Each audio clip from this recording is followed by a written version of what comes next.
सबसे पहले हम अंजुना बीच पहुंचे। गोवा में छोटे बड़े करीब 40 बीच हैं, लेकिन प्रमुख 7 या 8 ही हैं। अंजुना बीच नीले पानी वाला, पथरीला, बहुत ही खूबसूरत है।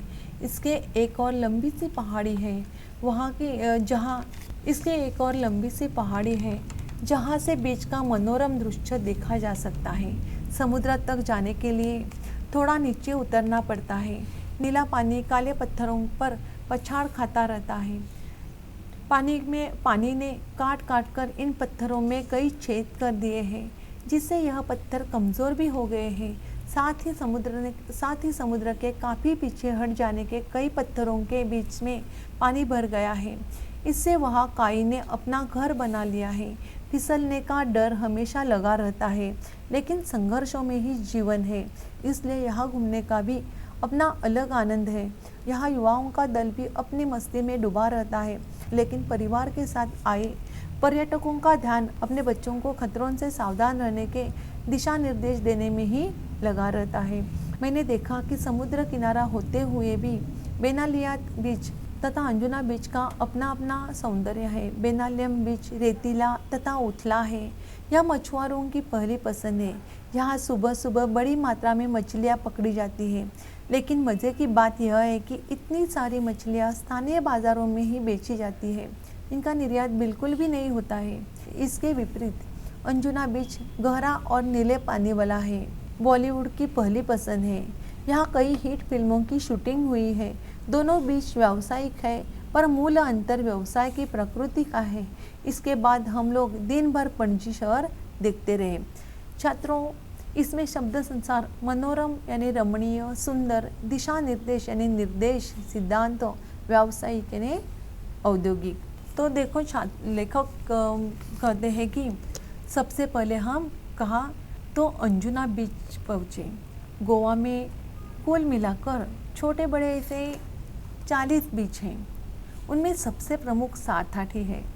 तो अंजुना बीच जो है वह नीले रंग के पानी वाला और बहुत ही सुंदर है। एक और पहाड़ी भी है और वहाँ से बीच का सुंदर दृश्य भी देखा जा सकता है। वहाँ पत्थर फट जाने के कारण काई भी बहुत है। उसने अपना घर बना लिया है, इसलिए वहाँ भी फिसलने का डर भी हमेशा रहता है। लेकिन कहते हैं ना, संघर्ष में ही जीवन है। वहाँ आए हुए पर्यटक बहुत मजा लेते हैं, आनंद खुशी से मनाते हैं, खुशी मनाते हैं। और देखो बच्चों, लेखक यहाँ कहते हैं कि बेनालियम और अंजुना बीच दोनों बेनालियम और अंजुना दोनों बीच हैं, समुद्र किनारे हैं, लेकिन दोनों में फर्क है, अंतर है। अंजुना बीच जो है वह नीले रंग के पानी वाला पथरीला है, लेकिन बेनालियम बीच बहुत ही रेतीला है और बहुत लंबा है। बहुत रेतीला है, लंबा है, उथला है। और यहाँ मछुआरों का, मछली पकड़ने वालों का जो काम और यहाँ मछुआरों का मछली पकड़ने का काम ज़ोरों से होता है। इसलिए मछुआरों की यह पसंदीदा बीच है। और बच्चों, उस समुद्र में मछुआरे सुबह सुबह जाके उनका उदर निर्वाह जो है वह मछली पर ही है। इसलिए ये जो मछुआरे हैं वे सुबह सुबह जाके मछली पकड़ते हैं। उसके बाद वही मछली गोवा के बाज़ारों में बेचते हैं। उनका बाहर निर्यात नहीं होता है, उन मछली का बाहर निर्यात नहीं होता है, बाहर के बाज़ारों में भेजी नहीं जाती। आपको तो पता है कि वहाँ पे इतने सारे पर्यटक आते हैं, तो उन्हें भी वहाँ की सी फूड पसंद होने के कारण मछली का बाहर निर्यात नहीं होता। उसके उल्टा अंजुना बीच जो है वह गहरा और उसका पानी नीले रंग का है। और उसकी खासियत क्या है, तो बॉलीवुड की यह पहली पसंद है। तो अंजुना बीच पर अनेक हिट फिल्मों की शूटिंग भी हुई है। तो इसलिए कहा गया है कि दोनों बीच जो है वे व्यावसायिक है। घूम फिरकर शाम को हम कलिंगुड बीच पर पहुँचे। यह काफ़ी रेतीला तथा गोवा का सबसे लंबा बीच है, जो 3 से 4 किमी पर फैला है।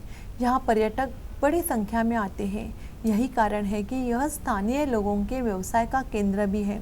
यहाँ कई प्रकार के वाटर स्पोर्ट होते हैं, जिनमें कुछ तो हैरत अंगेज हैं, जिन्हें देखने में ही आनंद आता है। आप भी अपनी रुचि के अनुसार हाथ आजमा सकते हैं। मैंने कई खेलों में हिस्सा लिया, लेकिन सबसे अधिक रोमांच पैराग्लाइडिंग में ही आया। काफ़ी ऊंचाई से अथाह जलराशि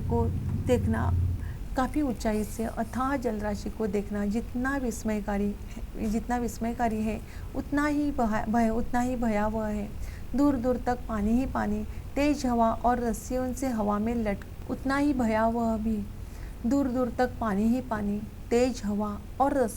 हवा में लटके हम यानी मैं और मेरी पत्नी दोनों डर भी रहे थे और खुश भी हो रहे थे। डर इस बात का कि छूट गए तो समझो गए, और खुशी इस बात की कि ऐसा रोमांचक दृश्य पहली बार देखा, सचमुच अद्भुत।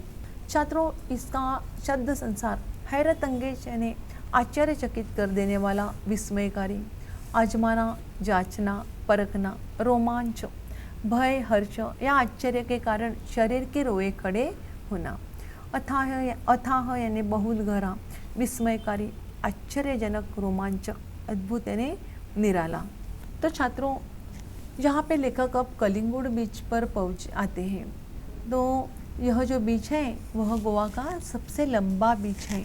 यहाँ पर पर्यटक बड़ी तादाद में, बड़ी संख्या में आते हैं। तो छात्रों, तो विद्यार्थी मित्रों, यहाँ पे लेखक अब कलिंगुड बीच पर आए हैं। तो यह जो बीच है वह गोवा का सबसे लंबा बीच है। यहाँ पर पर्यटक मतलब संख्या में आनंद लेने के लिए आते हैं।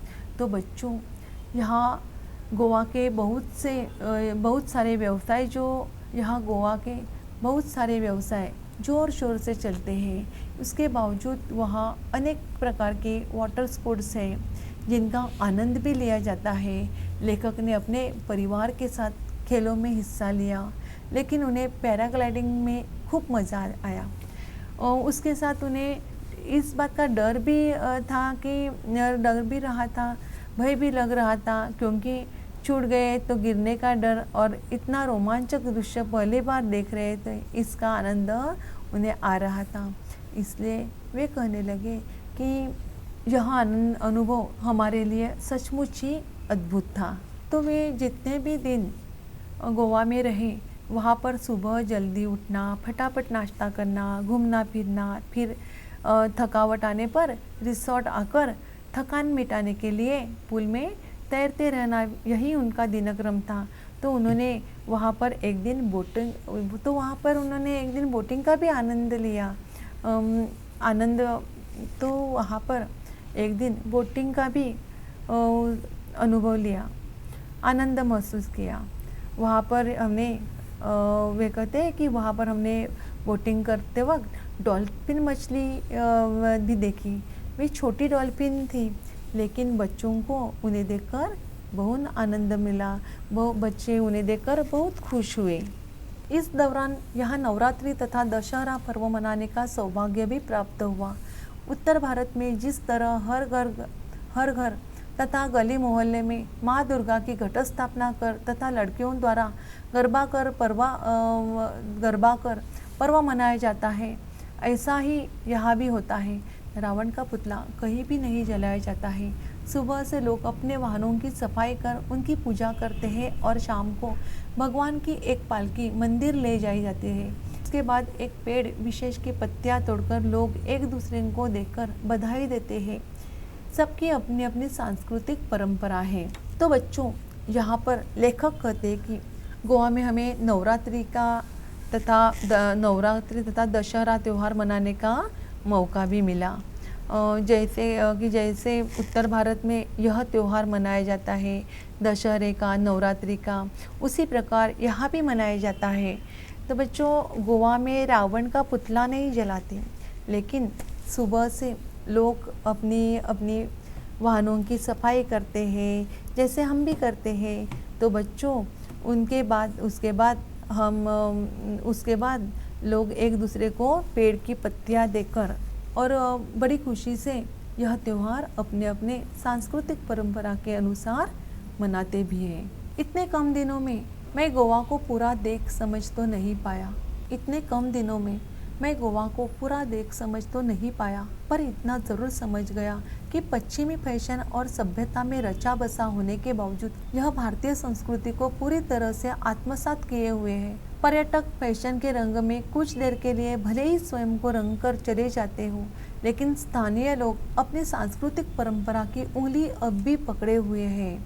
तो देखो बच्चों, लेखक अंत में यह कहते हैं कि गोवा में हम बहुत कम दिन ही रहे, पर हमने यह जाना कि गोवा को हम देख समझ तो नहीं पाते बहुत थोड़े से दिनों में, पर गोवा को हम देख समझ तो नहीं पाते बहुत थोड़े से दिनों में, पर इतना ज़रूर समझते हैं कि आधुनिकता के बीच में भी उन्होंने अपनी सांस्कृतिक परंपरा को संभाला है।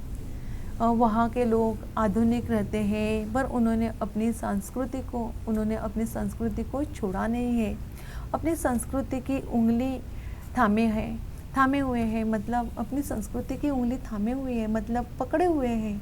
जहाँ वे लोग अपनी आधुनिक जीवन शैली अपनाते हैं, वहाँ पे अपनी परंपराओं को भी अपनाते हैं और बखूबी से निभाते हैं। धन्यवाद।